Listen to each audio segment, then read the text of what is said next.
On this episode of Skeptico, Alex talks with noted Australian UFO researcher Mary Rodwell. The truth is that all we've ever got within ourselves is our own resonance to truth, our own BS meter, if you like. And ultimately, that is what we're being asked to trust because we've got nothing else. Out there, we're told huge amounts of information, some of it's disinformation, some of it's lies. What is it within us that resonates to truth? And my role is to facilitate a place where they can find their truth in their experience. And nobody has a right to tell them what to believe around that other than what they choose to believe. Stay with us for Skeptico.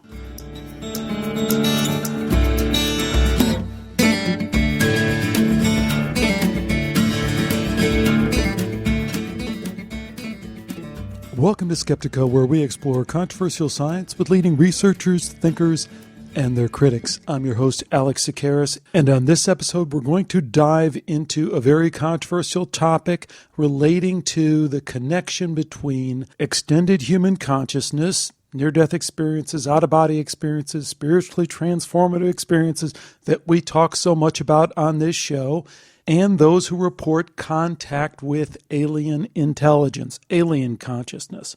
Now, one of the things I find so fascinating after digging into this topic is the divide over the same issue that we keep pounding on.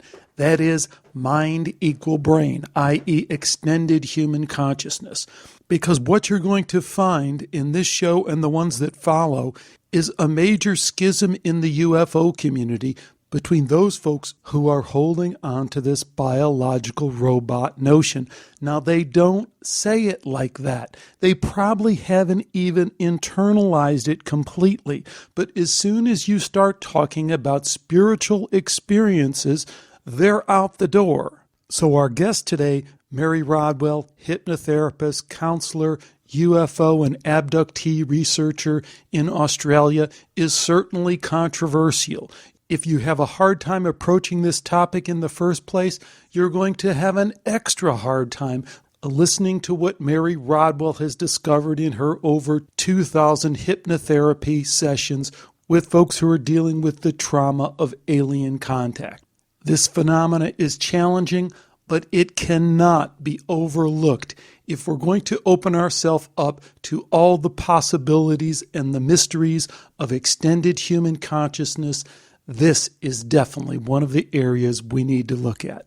And I think Mary, despite the unconventional nature of her ideas, is someone I've found very intelligent, very believable, and very enjoyable to talk to. I think you're going to enjoy this interview. Before I get to the interview, though, let me make one more point about the Skeptico Forum, which I mentioned in the last episode. Well, since then, the new Skeptico Forum is up and hobbling, if you will. We're still making a number of changes based on your feedback and input. It's been very helpful. But one of the things I wanted to throw out there is an invitation to all of you who have visited the Skeptico Forum in the past, but maybe haven't been there in a while. These kind of dialogues between believers, an uncomfortable, inappropriate term, and skeptics, another uncomfortable and inappropriate term, are the kind of conversations that we want to have. They're not always easy. They lead to hard feelings sometimes, and they lead to people leaving the forum. If you're one of those people, we want to invite you back. We want to double our efforts to have that dialogue. Of course, we're going to do it in a respectful, intelligent way, but when you join the Skeptico Forum, you'll be part of that process. So I think you can have a voice in what that means to be respectful and intelligent while talking about those issues.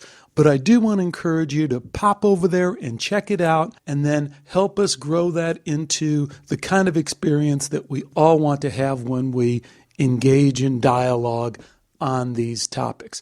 It's real easy to join, and I think you'll like it. Give it a try, the Skeptico Forum. The links are all over the place on the website. But now, let's move on to this interview with UFO and alien contactee researcher Mary Rodwell.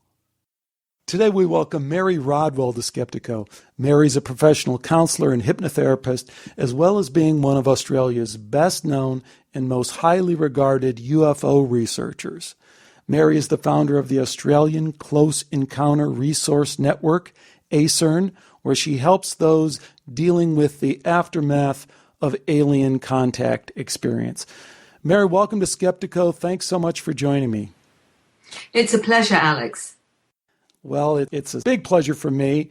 As we were just chatting about a minute ago, I've seen many of your excellent interviews. You're really, one thing I have to commend you on, you're really a very open and generous with your time. You give many interviews to many people. I can see that you're very committed to spreading this information, and you do it in such a great way. I really want to commend you on that. Thank you, Alex. I think that for me, it's about the fact that people are so discriminated in terms of their own personal experiences to the point of almost anyone that's out of the box is considered abnormal in some way. And for me, it's this discrimination against personal experience, which I think is the hardest thing most of us have to deal with because of the judgment that goes with that. I think that's a great way of saying it. You know, as we were just chatting about a minute ago on this show, we've looked at near-death experience quite a bit, and there is a similar kind of stigma there, although that's much relieved now with the media really kind of, the popular media catching on to that. The experience is no longer stigmatized in the same way. But certainly when you talk about people who had such an experience 20 or 30 years ago, they say, I told no one. I couldn't tell anyone.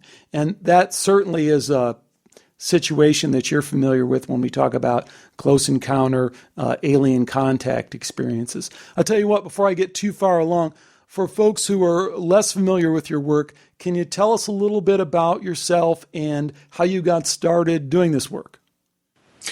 Absolutely. Well, my background is nursing midwifery, and for a number of years, obviously, I practiced my profession there.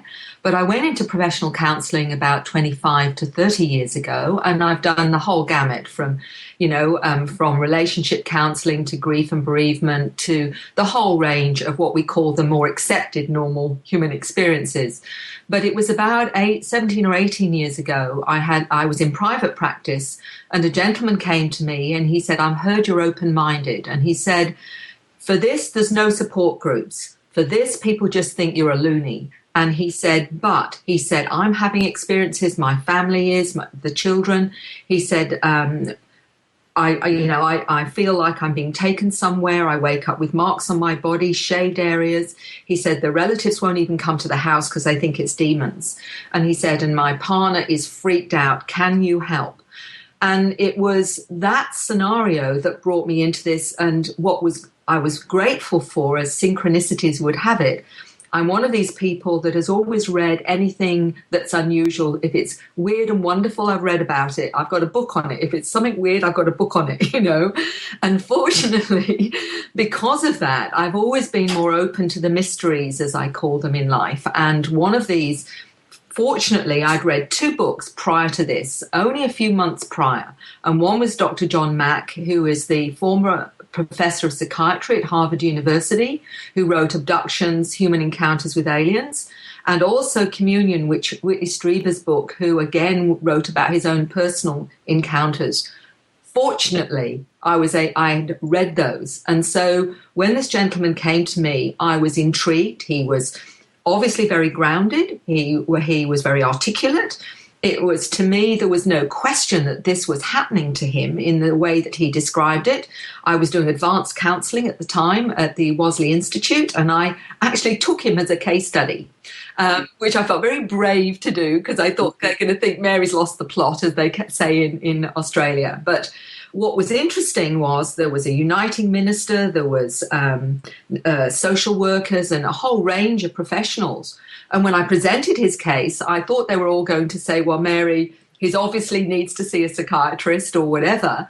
But what they did do was they started to tell me about their own unusual experiences. And it was fascinating. It was like I'd opened the door for people to say, well, actually, these kinds of things happen to me, or these, I've had things I can't explain. So in a sense, it was a real clue to So what else is out there? How many other people don't talk about certain experiences because they're not okay? But what it did do was say how limited psychology was in terms of understanding the greater reality, and how we've got to start seeing it as a dysfunction rather than the fact that we don't all fit into that box that says unless you can touch, feel and see it, it's real. In fact, there's a whole non-physical world, and now we are actually experiencing it on many levels, and all of us have done this at some point or another. You know, I think there's a couple of things you said there that are really interesting, and they're different, so I want to break them apart. One is you referenced John Mack, and that is someone who I often use as an entry point for people who are unfamiliar with this work. He is so credible, not only in his credentials, but in the way he comes across. And of course, he's no longer with us, died of an accident, unfortunately, a few years ago. But I don't know how anyone can encounter John Mack and his research and come away from this without being intrigued to look further. So I think that's a great starting point. The other thing that you mentioned, and I've picked this up from some of your presentations, that I think is really a profound point that you make, and that's that we have to start thinking about consciousness in a much broader sense. And it seems to me that a lot of this work that we're talking about and this other areas, like I mentioned, near-death experience, hallucinogenic experiences, remote viewing, out-of-body travel, all these things point to this larger consciousness that is available to us. But I really like the way you go out there and just nail it and say, look, we can't pretend like, gee, we've stumbled across near-death experience. Ah, that's one little piece. Oh, gee, we've stumbled across ghost phenomena. Oh, that couldn't be related. And I think what I hear you saying is, come on, people. It's obvious by now. Just follow the trails. We're talking about a much bigger kind of experience that we have to get our arms around. How do we begin to do that? How do we what are the limits of that too? Because that's challenging when the tent gets too broad, then we start getting in a lot of stuff that maybe we start making all of us a little uncomfortable, that we're not staying grounded in what we really do have the best data on. That was a long, long question, but maybe you get where I'm coming from on that.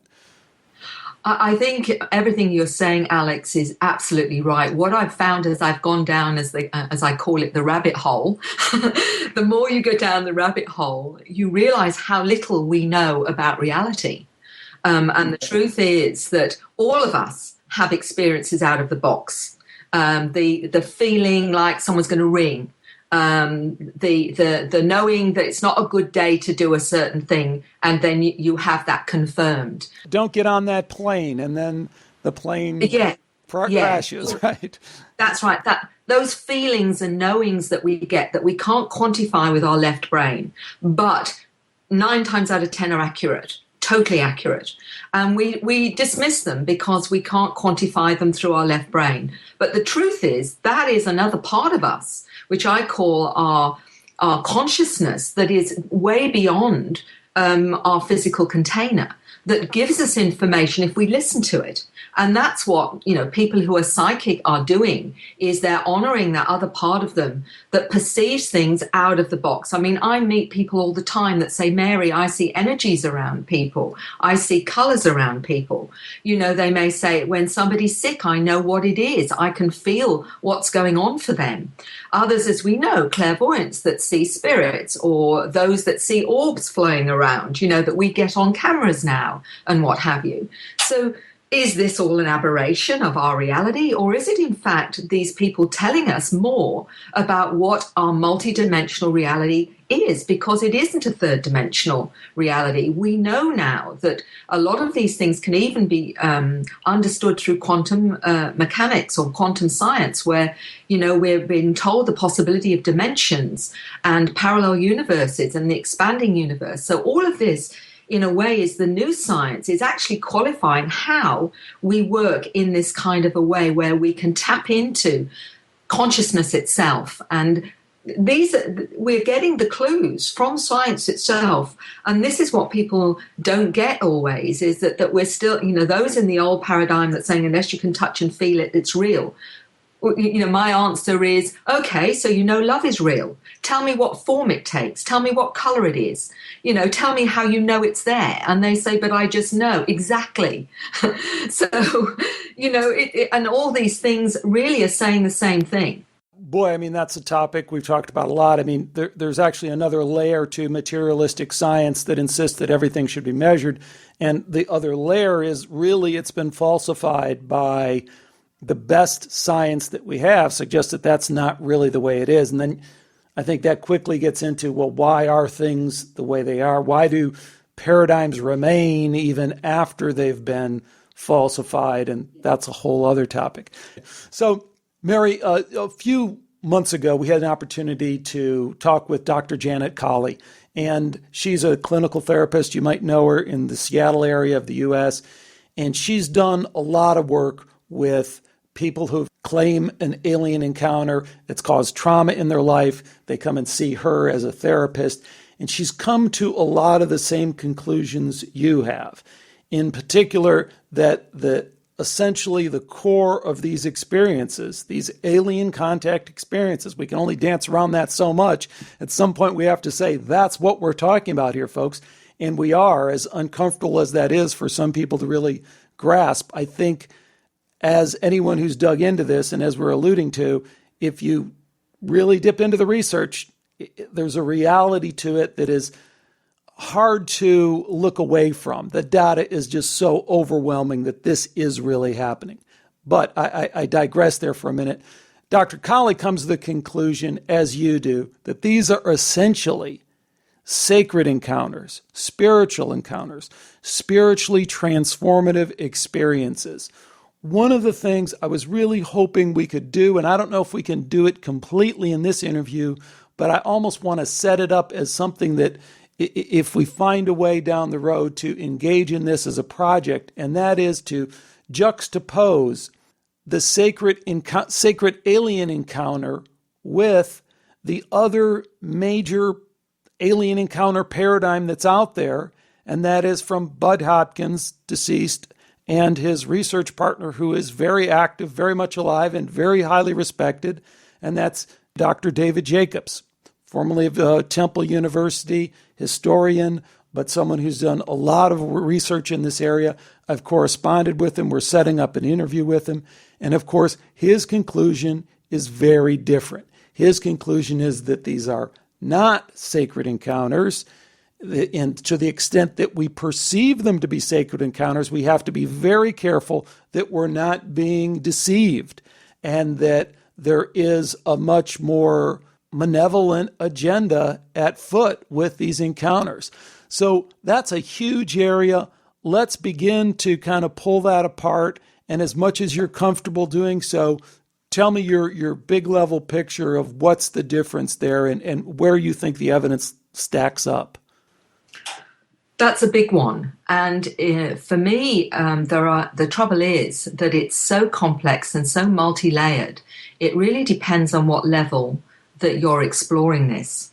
If you go into, for example, hypnotherapy where the person is just exploring the scenario, which for many of those coming in on this will only do that. They will actually see the person on the craft, they will see the person perhaps having procedures done, and that confirms the scenario that yes, you've been taken, you've had a procedure done, you're not aware that this is something you've consented to. How terrible. And this is often the level where it stops. And from that, it's understandable that you would interpret that, and the person would interpret that as something that is negative and certainly unethical and all those kinds of things. But if you take it to another level, and there is another level that you can work on within hypnosis, and that is to find out why. Now, the way that I have worked and those that work on deeper levels is that you're actually, what I call accessing another part of that person. It's not just the subconscious. I mean, for want of a better term, we'd call it the superconscious, or that part of you that knows. It's the part of you that knows when somebody comes to the front door that that person is someone you can let in or someone you want to keep the other side of the door. There's a knowing that that is a positive encounter or not a positive one. What you can do in the process of hypnosis is to ask questions of that other part of them. And it can be done via communicating with the being that's in the room. And you can say, okay, so you're brought here, you're having a procedure, ask them what they're doing. And so they may say, oh, they're taking genetic material, or they may be doing a healing that you didn't realize what they were doing, or they're telling me information of why this needs to be done. And then I say to them, does that make sense to you? Does it resonate with you? Does that feel right? And they can say yes, or they can say no. But it usually is, yes, it makes sense, even though it's strange. One of the other things I do, because I work with people, I do work with past lives. I do work with what I call the spiritual aspect of the person, which you can call the superconscious, the higher self, the part of you that knows. I usually ask this question: have you, on any level, consented to this experience? And what is initially was very confronting for me as well as my clients is they would perceive themselves as a ball of light before they came here. And they would say, I came here and I agreed for this because this is part of helping with consciousness and there is a trade. And I will say to them, okay, how do you, does that make sense to you? And 9 times out of 10, they'll say yes, even though it's difficult and it's been traumatic. I understand that. Now, this isn't me telling them what to say. This is them coming from that deep place, that inner knowing that is answering me. And I actually challenged Bud over lunch once because I said, okay, Bud, I understand your perspective and I know you feel we're being manipulated. And I'm not saying that some people are not, because I don't know. I'm only looking at what people tell me in that deep space of that inner knowing. And this is what they tell me. And I have to say his response wasn't too positive. He decided it was time to leave the lunch. And I will leave it at that. Because I know that Bud has always felt that no matter how positive people will say their experience was, he would actually say they're being manipulated. And there's nothing you can do if a mindset is, I've decided that it's all negative, or I've decided it's all positive. For me, I don't know, other than my role as a therapist is to help people have an understanding of their experience, and how they choose to understand it is their choice. It's not for me to say, well, that's good or that's bad. It's for them to decide through the process of what we've done, whether or not for them this makes sense and whether or not this they feel has become a positive experience for them or not. There is no point of judgment from me, because then I'm not an objective researcher. But what I am seeing is that 9 times out of 10, this ultimately becomes transformative. And the patterns of that are happening over hundreds and hundreds of people. I work with over 2,000 people now. And with the ones that are the most traumatized, there's 2 reasons I've discovered. One is because they have had human interactions with military, which are very negative, which they are made to believe is actually ET when it's not, and that's the MyLab side. And the other one is that they've not fully understood their experience. They've remembered the fear, but they haven't remembered the reason for that fear. It's often fear of the unknown and not the experience. Once they've been taken into the experience and they've understood why certain things have happened, it often changes their experience to 180 degrees. And they will say, now I understand. Now, anyone outside there can say, oh, well, they're wrong, they're being misled or whatever. The truth is that all we've ever got within ourselves is our own resonance to truth, our own BS meter, if you like.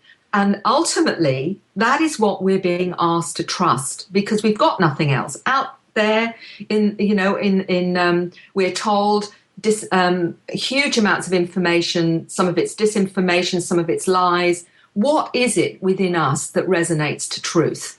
And ultimately, that's the only thing we've got, because actually nobody has the full mandate on truth. We've all got bits of it, and we are fed all sorts of mixes of truth. So the only thing we've ever got in the end is ourselves as that instrument of choosing what is our truth. And everyone has the right to however they interpret that. And my role is to facilitate a place where they can find their truth in their experience. And nobody has a right to tell them what to believe around that other than what they choose to believe.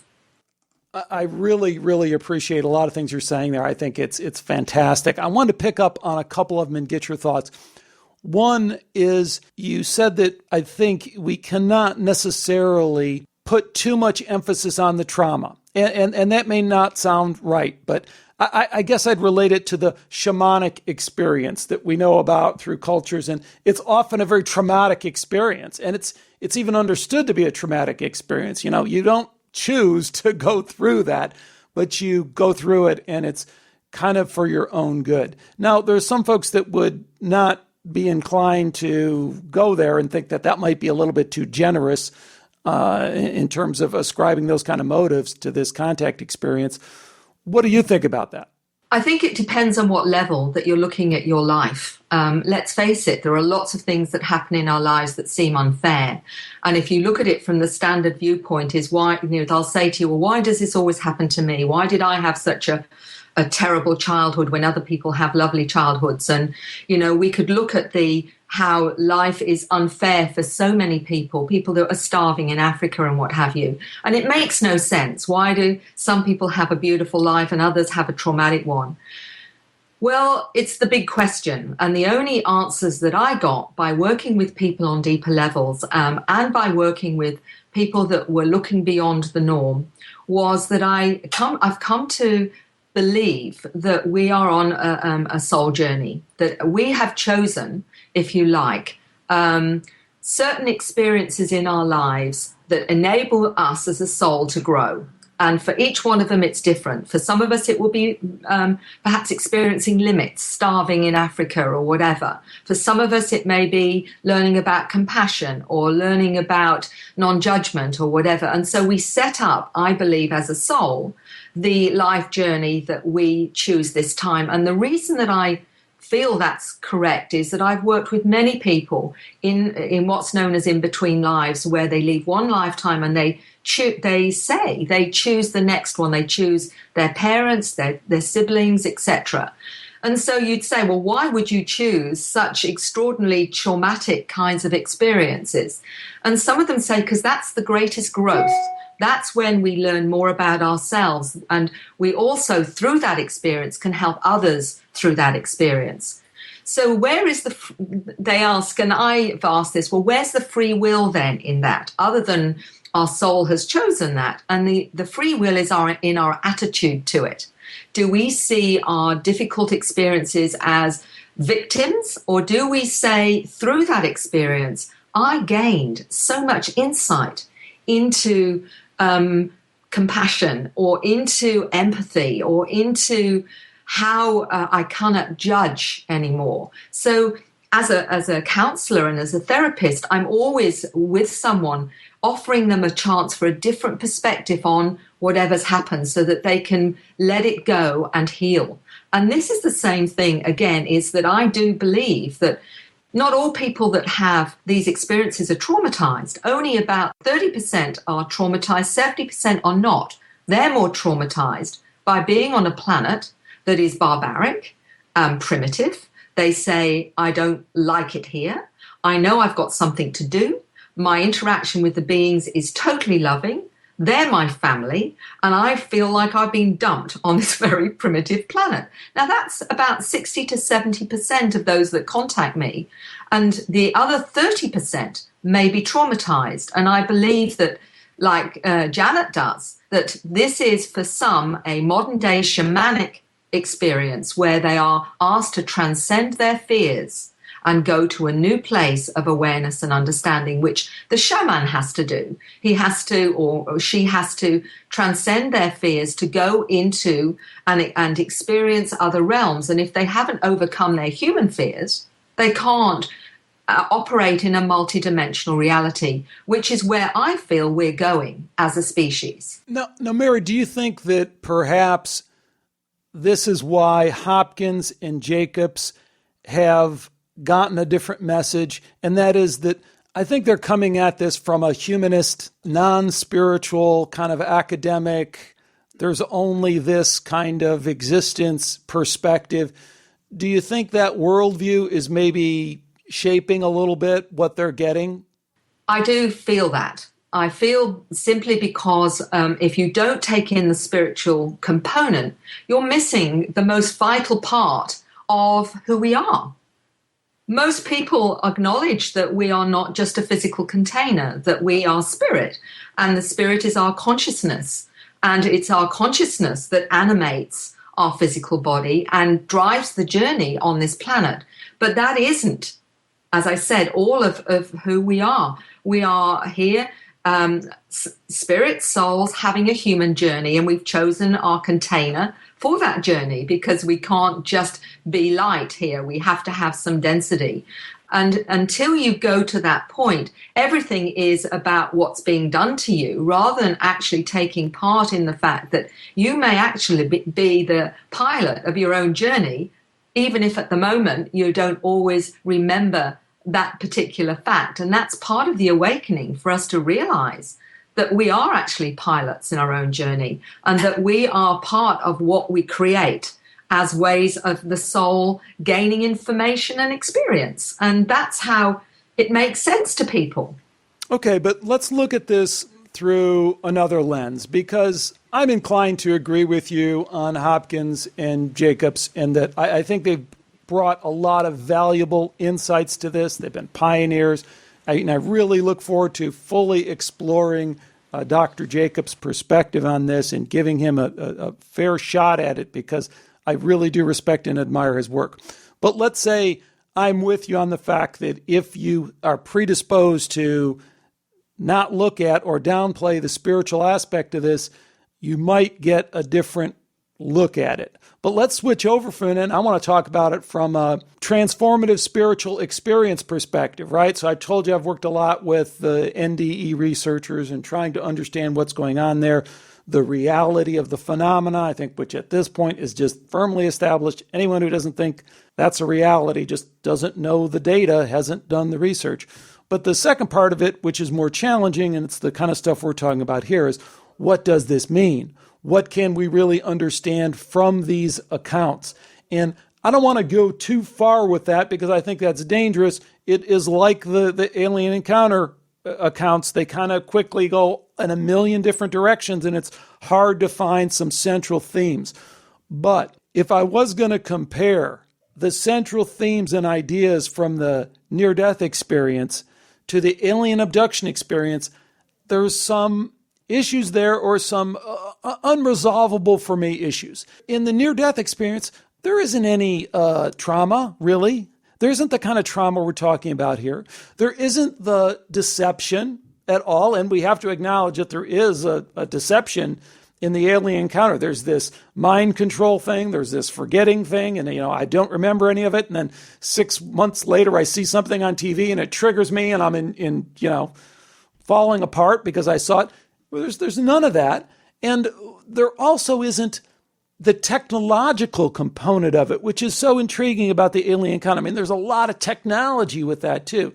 And again, the near-death experience totally transcends that. It says you are a part of this soul group. You are a part of this whole, part of this divine. People don't like the term God, but all those things, and it comes through consistently.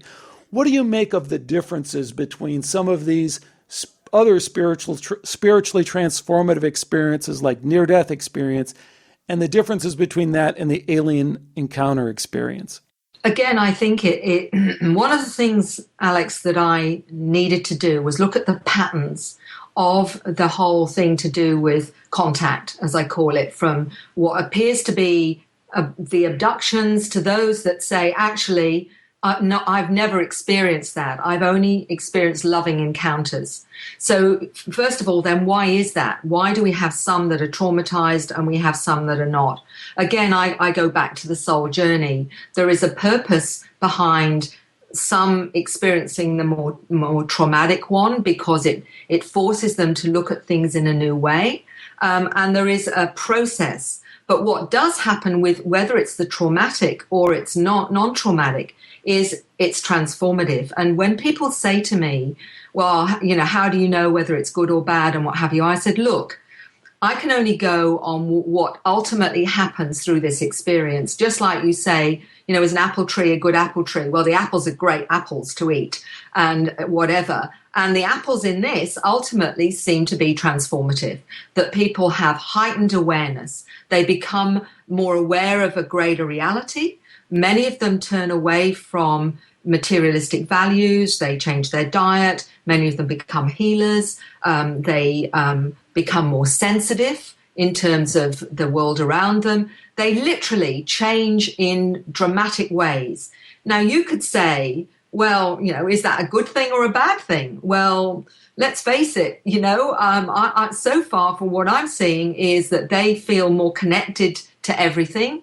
They feel like, many of them feel like they've got a mission to do good in the world. So if whatever this experience is actually altering people's mindset into a more holistic, caring individual that's far more sensitive, to me, that's the evidence of ultimately this experience. Now, it may be different to the near-death experience, and I think the soul chooses whatever wake-up call it wants. So for some, it will be a near-death experience. For some, it may be the alien abduction. For others, it may be feeling that you're a star person or whatever. Whatever it is, it may be a profound grief experience that changes your whole perspective, losing someone close to you.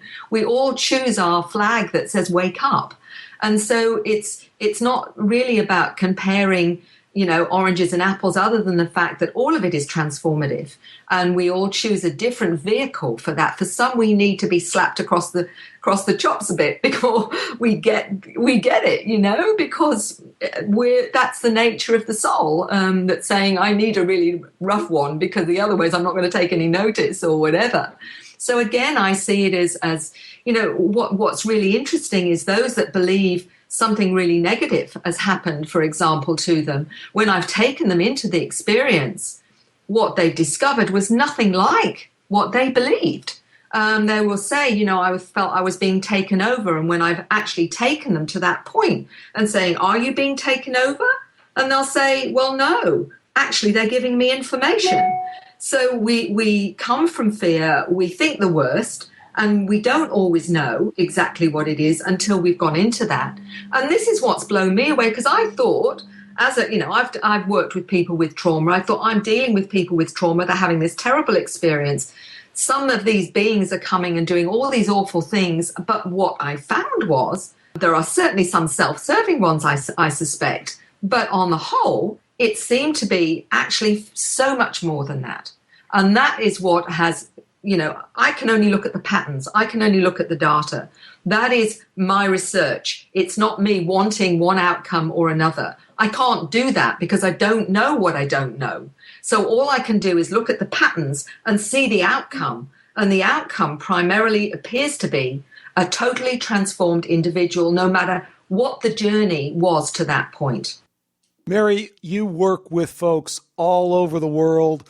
Tell us a little bit about your organization, Australian Close Encounters Resource Network, and tell us how folks can and might get in touch with you if they're interested in exploring this with you personally. Well, it is just the website is acern.com.au. But if they Google my name, it comes up anyway. It's very easy to find me. I'm having my website updated as we speak because it's got very archaic. And so it'll be even better for people and easier for people to access the information with links to interviews and everything else.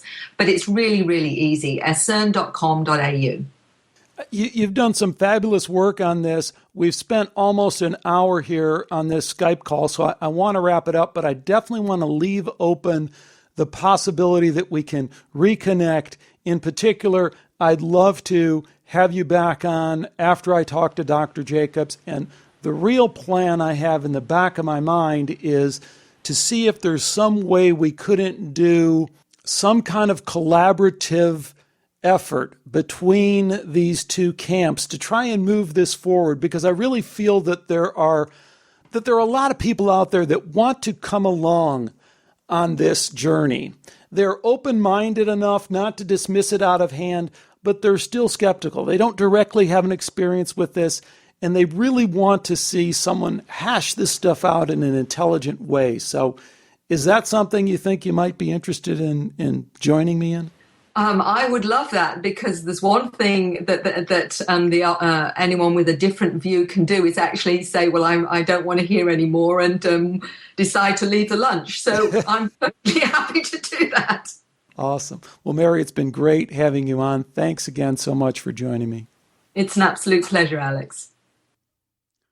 Thanks again to Mary Rodwell for joining me today on Skeptiko. I have a couple of questions to tee up as a result of this interview, but they're all pretty far down the rabbit hole.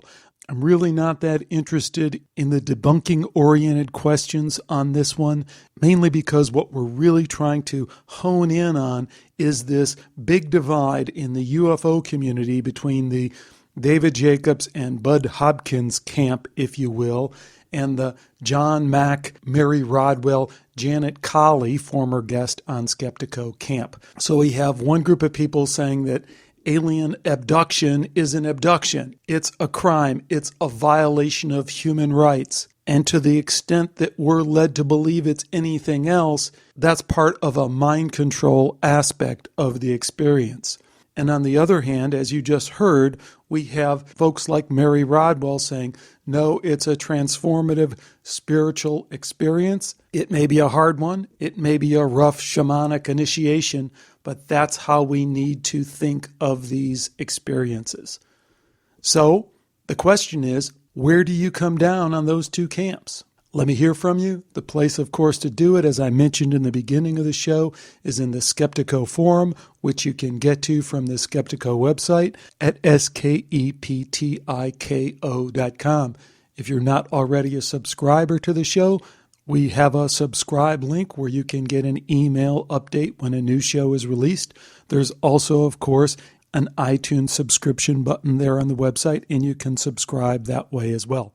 Well, as I've been mentioning, I have several more interviews on this topic. I'm not exactly sure how I'm going to piece them all together, but I do have an interview coming up with David Jacobs, a couple of David Jacobs detractors, and a follow-up interview with Mary Rodwell. So I probably have 2 or 3 episodes of material there, and I'll be working my way through it and bringing it to you just as soon as I can.